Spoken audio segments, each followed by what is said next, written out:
Welcome to the second PowerPoint of Unit 8. May the odds be ever in your favor. Quotation from Ralph Waldo Emerson, the transcendentalist. Every man is a quotation from all his ancestors. And here we have an actual image from Queen Victoria's family tree in 1901. Kind of an interesting piece there. So our learning goals here, we're going to predict potential offspring. That predict verb is really important because that's the difference between a book report and science. We're making predictions. And we're going to use Punnett squares. Now, we already know that we each have a homologous pair of chromosomes with two different alleles on them, and that our parents give one of their alleles at random through a gamete, whether it's a sperm from the father or an egg from the mother. Now, in our lab, we learned that random chance results in predictable ratios. That statistically, you'll get a good ratio with larger sampling. And the odds predict what will occur. Now, they predict by odds. We can't say with certainty that this mother and this father, but we'll get there. So we're talking about sexual reproduction. So we were talking about Mendel earlier. He was still working with the process of sexual reproduction, but in plants. The plants are convenient because he could control which two organisms were crossing with another one.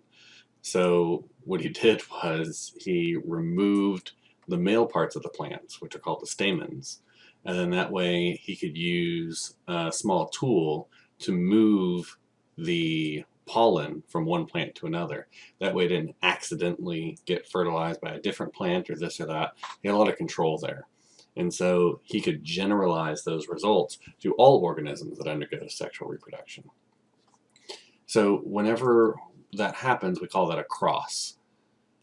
So he selected 7 traits and he picked dominant traits. Now he only took a finite amount of data. Now, you can see some of them are in the thousands and some are in the hundreds, but with those data points, if you look down all the ratios, 2.96 to 1, 3.01 to 1, 3.15 to 1, 2.95 to 1, they are not exact and perfect because we did not have a perfectly large sample of data. We had a small sample of data, which is imperfect, so we get a ratio that's imperfect. We can see that we're already getting really close. If we had an infinite number of data points, which is impossible, we would expect a perfect 3-to-1 ratio. So that gave rise to Mendel's first law, the law of segregation, which tells us that organisms get 2 copies of each gene, 1 from each parent. Now, only 1. Now, what that led him to understand, that all came from this statistics and this ratio, is that gametes only get half of the copies that a parent has. A parent has 2 different ones they could give, but they only give 1 of them.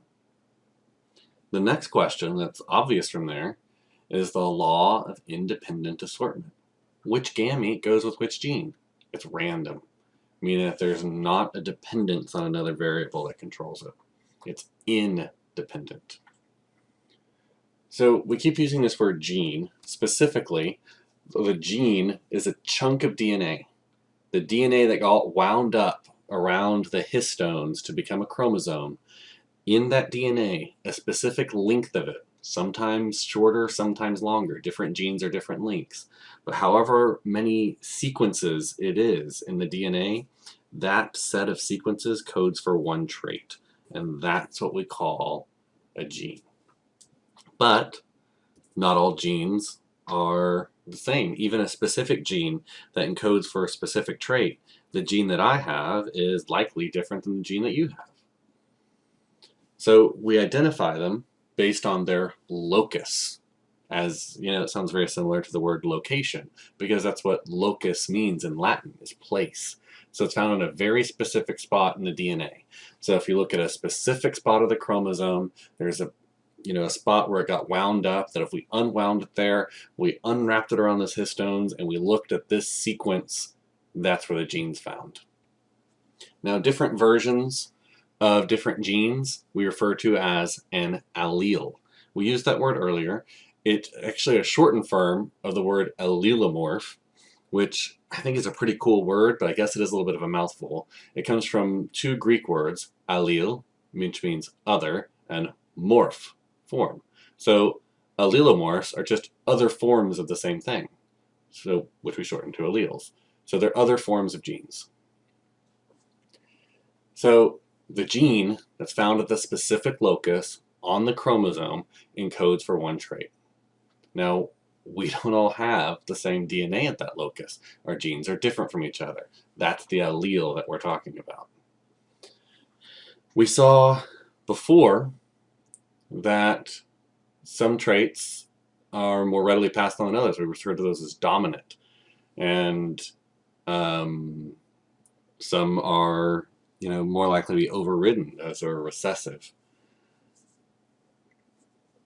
So we end up with these two different types, the genotype and the phenotype.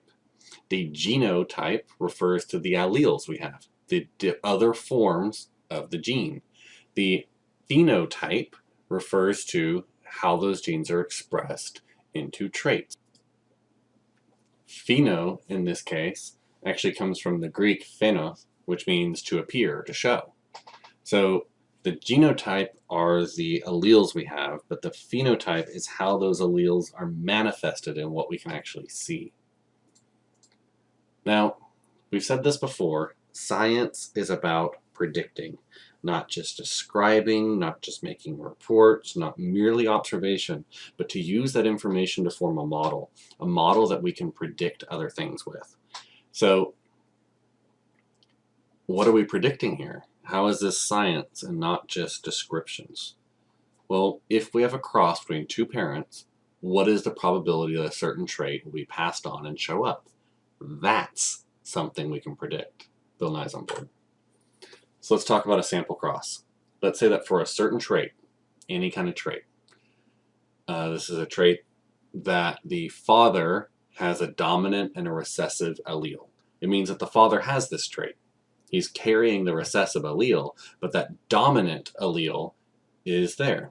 So we represent dominant alleles with a capital letter and recessive alleles with a lowercase letter. Just because it's simple and it's easy, and we like things that are simple and easy.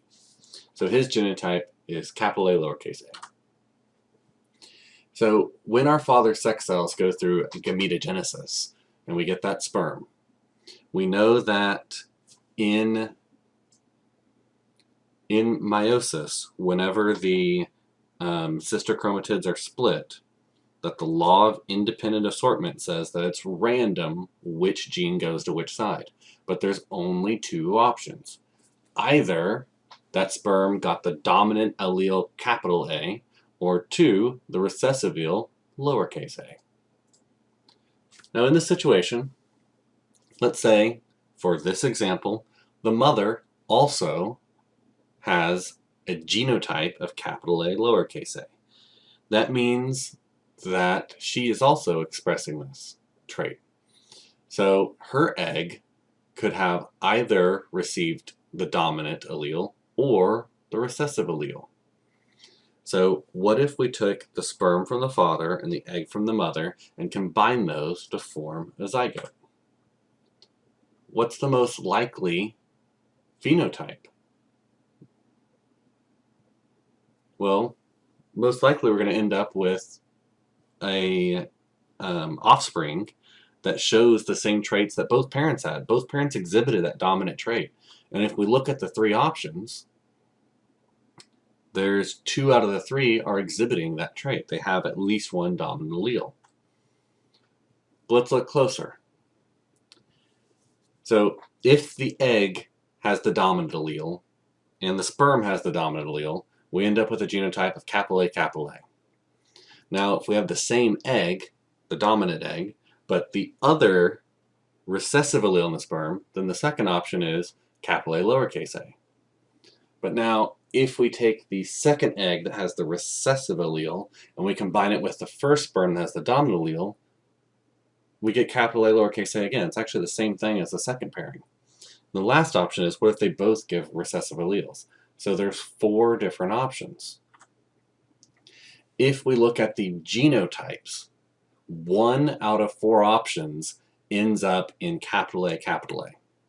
2 out of 4 options is capital A, lowercase a. And 1 out of 4 options is lowercase a, lowercase a. There's a 50% chance, the best chance, that you end up heterozygous, just like the parents in this case. There's only a 25% chance you end up with dominant-dominant, and only a 25% chance you end up in recessive-recessive. That's a 1 to 2 to 1 ratio. But if we're looking at phenotype, we end up with a 3 to 1 ratio, because in order to express this trait, you only have to have at least one dominant allele. 3 out of 4 options had at least one dominant allele. So 75% of the children, or we should say each offspring, has a 75% chance of ending up with that phenotype, and only a 25% chance of ending up with the recessive phenotype being expressed. Now that was a lot of work and organization. There's an easy way, a shortcut. It's a graphic organizer. It's called a Punnett square, named after Reginald Punnett, who might have written the first popular genetics book that was ever released to the public in the early 1900s. So what this allows us to do is, if you see on the top, we have the father's genotype, capital A, lowercase a. On the left, the mother's, capital A, lowercase a. And if we look at the 4 boxes, there are our 4 options. And you can see how easily it relates to the outside. So let's dive into a developing level question. Describe the phenotypes of the parents and the children as either dominant or recessive.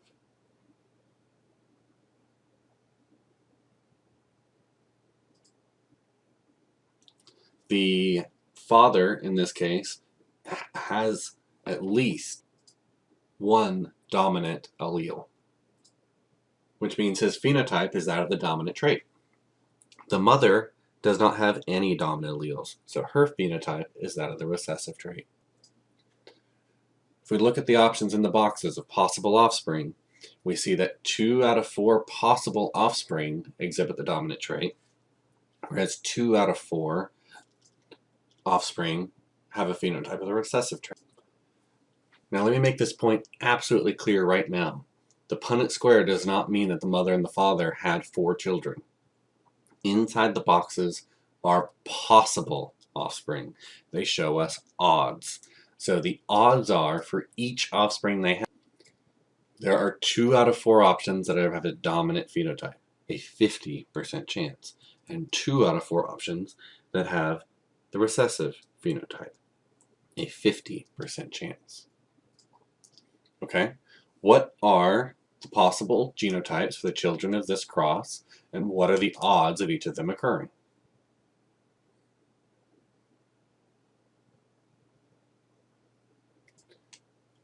Well, we can see there's only 2 possible different genotypes, capital D, lowercase d, or 2 lowercase d's.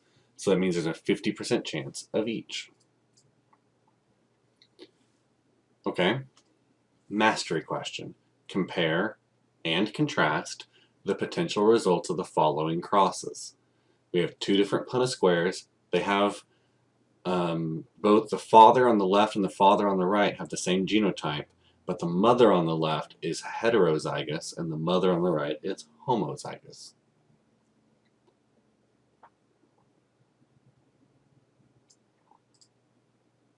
So on the left, we have 2 different kinds of genotypes that show up, either homozygous dominant, capital A, or heterozygous dominant, capital A, lowercase a. But that means on the left we only have one kind of phenotype. All of them are still exhibiting the dominant trait. On the right, we see that there is a 100% chance that this offspring is going to be homozygous dominant, capital A. So on the left and on the right, we have 100% chance in both cases of getting the dominant trait in our phenotype, but we have differences in genotypes. So a test cross is an idea of, what if we knew one of the genotypes, but we didn't know the other. What if we did a cross and then looked at the ratio of offspring and then used it to kind of work backwards and figure out the genotype? Here's a good example. Let's say we know that the father's genes, that the alleles are heterozygous dominant, capital A, lowercase a. And then let's say we know that from this test cross that whether these are two animals or two plants or whatever, we did a bunch of crossing, we got a ratio that looked like this. That we got a 3-to-1 ratio. All dominant, some homozygous, some heterozygous. What does that let us conclude about the mother? Well, if we look in the top left box, the father donated a capital A. Well, if the offspring got a capital A, then the mother must have donated the other dominant. And if we look in the lower left, looks like the mother donated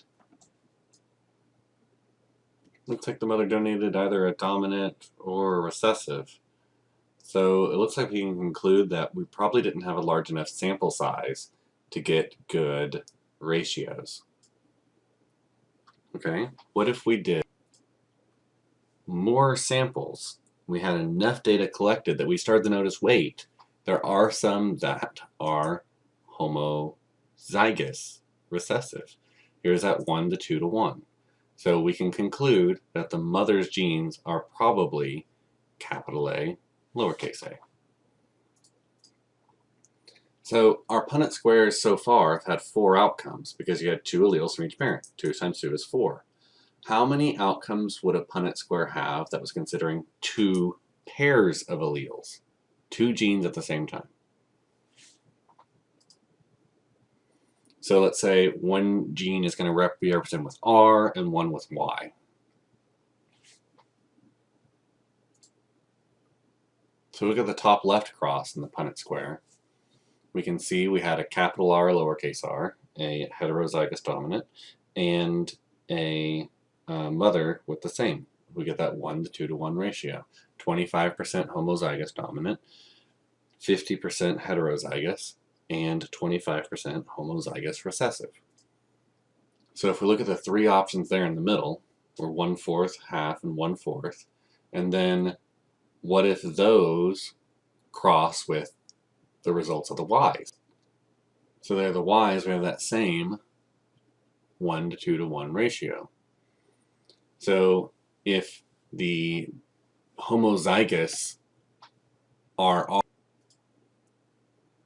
was selected for R and the Y is selected for Y, then we end up with dominant R homozygous, dominant Y homozygous. That the offspring will get both of those traits homozygous. If we keep doing that for each option that comes out of the R Punnett square and each option that comes out of the Y Punnett square, we see 9 different options. But remember, the middle section is 50%. So we get twice as many of them as the others. So that's why the lowest common denominator of fractions is 16, because it's 2 times 2 for the R's and 2 times 2 for the Y's. So 2 times 2 times 2 times 2 is 16. So that's why we're getting these 16s coming up. So draw 2 different Punnett squares, even if they end up being very similar, that have a 3 to 1 ratio of phenotypes.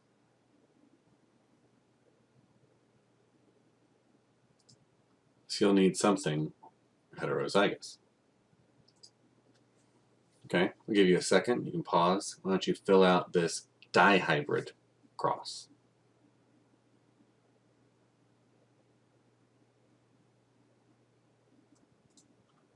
There it is, all filled out. We're just copying the top and the bottom together, just like the same thing we did with the 2x2, but just more.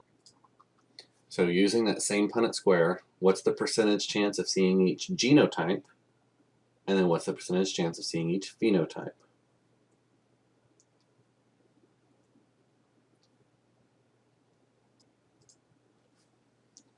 So we have a lot of different genotypes going on. They're all out of 16. Some of these can be reduced, like 4/16 is actually 1/4. Whenever we look at the phenotypes, though, 9 of them are dominant in both. 3 are dominant in A and not in B. 3 are dominant in B and not in A. And 1 is not dominant in either. This is a common pattern that we see emerge. Okay, let's draw a dihybrid cross that has a 1:1 to 1:1 ratio of genotypes. Think about that for a second.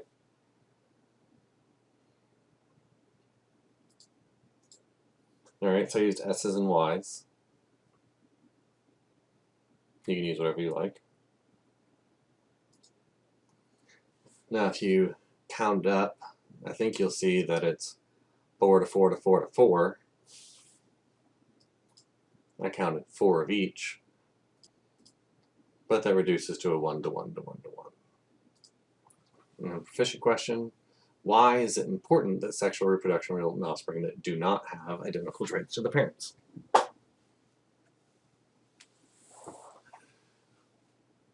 Well, it's important because in evolution we need variation in our population. We need some members to have some advantages while other members have different advantages. That way it depends on what the situation is. Sometimes person A has an advantage in that situation, but in a different situation, person B has an advantage. We need to have variation.